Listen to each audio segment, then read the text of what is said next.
Une question très délicate.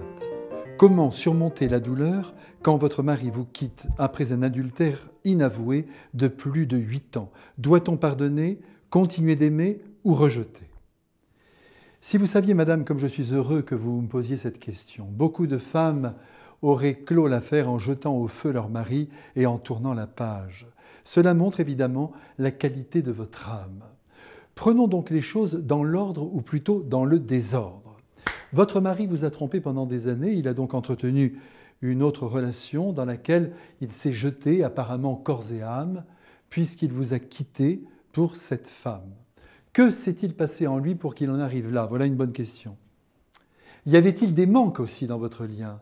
Ça aussi c'est une question importante à se poser.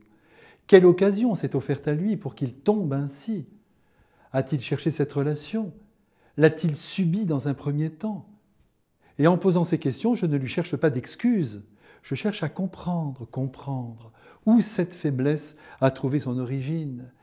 Et cette petite recherche, vous savez, Dieu notre Père ne manque jamais de la faire avec chacun de nous quand il nous voit dévier de notre route.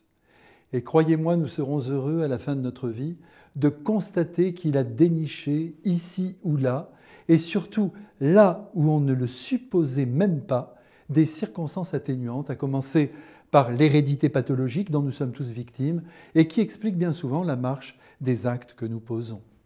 Aussi, madame, si vous m'avez bien suivi, malgré la douleur qui meurtrit votre cœur, votre mémoire et vos jours, il est important que vous pardonniez à votre mari son égarement, sa lâcheté, son départ.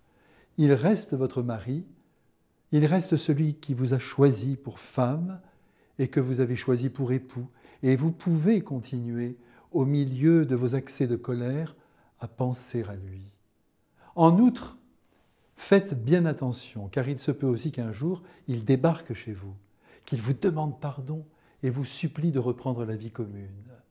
Vous ne seriez pas la première à qui cela est arrivé. Cette nouvelle femme peut l'abandonner, ou bien elle peut aussi mourir.